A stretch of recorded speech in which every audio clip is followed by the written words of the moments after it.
சீமான் அவர் சாட்டை ஏன் இந்த மாதிரிலாம் அவங்க பேசுகிறாங்க, ஏன் இப்படி பண்ணுறாங்க? நீங்கள் ஏங்க உங்களோட கொள்கை என்னங்க? தமிழ் தேசியங்க. தமிழ் தேசியத்துலேருந்து திராவிடத்தை தாங்க எதிர்க்கணும். அதை விட்டுட்டு சம்மந்தமே இல்லாமல் தமிழ் தேசியமும் திராவிடமும் ஒன்றுன்னு புதுசாக இப்போ தான் ஸ்டார்ட் பண்ணி வந்திருக்கிறாரு. அவருக்கு என்ன ஓட் பர்சன்டேஜ், என்ன ஓட்டு வாங்க போகிறாங்க அப்படின்னு சொல்லிட்டு எதுவுமே தெரியாத டிவிக்கேவை போய் ஏங்க எதிர்த்துக்கிட்டு இருக்கீங்க?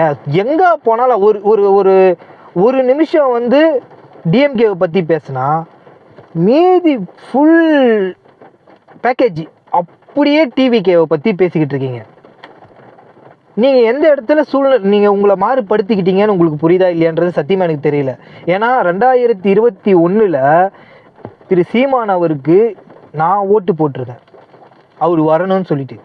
ஏன்னா அவர் பேசும்போது கத்தும்போது என்னப்பா இவர் இப்படி பேசுகிறாரு, பயங்கரமாக என்னென்னமோ பேசுகிறாரு இவர், அடுத்த வாட்டி இவர் ஆட்சிக்கு கண்டிப்பாக வரணும், இவர் வந்தால் தமிழ்நாடு கண்டிப்பாக ஏதாவது ஒரு நல்ல நிலைமைக்கு வரும், சொன்னதெல்லாம் செய்வார் போல் அப்படின்னு நினச்சிக்கிட்டு இருந்தேன்.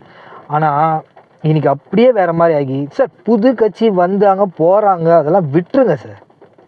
உங்களோட இது யார் சார்? உங்களோட எதிரி யார்? உங்களோட எதிரியை, அதாவது ஒரு விஷயம் சொல்லுவாங்க, உன்னுடைய எதிரியை நீ ஃபிக்ஸ் பண்ணிட்டேன்னா நீ கண்டிப்பாக ஜெயிச்சிருவ. ஏன்னா நீ அவனை நோக்கி ஓடனாதான் உன்னால் ஜெயிக்க முடியும். நீ எதிரியை விட்டுட்டு பின்னாடி வரவனை போயிட்டு நீ போய் அடிச்சுக்கிட்டு இது பண்ணிக்கிட்டு இருந்தனா நீ எப்படி முன்னாடி போக முடியும்? உன் எதிரிக்கிட்ட எப்படி போய் நீ ஜெயிக்க முடியும்? அந்த வேலையை தான் சீமானும் சாட்டையும் பண்ணிகிட்டு இருக்காங்க. முக்கியமாக இந்த சாட்டை அண்ணா, சீமானண்ணா, சாட்டையால் உங்களுக்கு தானே மக்கள் மத்தியில் சாட்டையிலே அடி உள்ள போகுது. ஓட்டு மூலியமாக சொல்கிறேன், மக்கள் ஓட்டு மூலியமாக உங்களை அடிப்பாங்க. 8% வாங்கினேன்னு சொல்கிறீங்க நீங்கள் 2021 சரிங்களா? இப்போது சாட்டையால் நீங்கள் வாங்க போகிறது 2-3% தான் இருக்கும். நல்லா நோட் பண்ணிங்க, இது எழுதி வச்சுக்கோங்க. சாட்டையால் நீங்கள் வாங்க போகிறது சாட்டை அடி. மக்கள் கையில் இருக்கிற அந்த ஓட்டு, அது அந்த விரல் உங்கள் பக்கம் திரும்புறதுக்கு பதில் வேற ஒரு பக்கம் திரும்பி போயிட்டே இருக்க போகுது. அது முக்கியமாக சாட்டையால் நடக்க போகுது. சரிங்களா? உங்களுக்கு நல்லது பண்ணுறதா நினச்சிக்கிட்டு உங்களை இறக்கி விட்டுட்டு இருக்காரு. தயவு செஞ்சு நீங்கள் அவர் வாயை மூட சொல்லுங்கள்.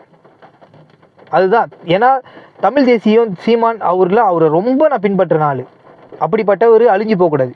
அரசியலை விட்டு விலைக்கு போகிற அளவுக்கு இன்றைக்கி சினிமாவில் நடிக்கிற அளவுக்கு ஆகிட்டீங்க. நீங்கள்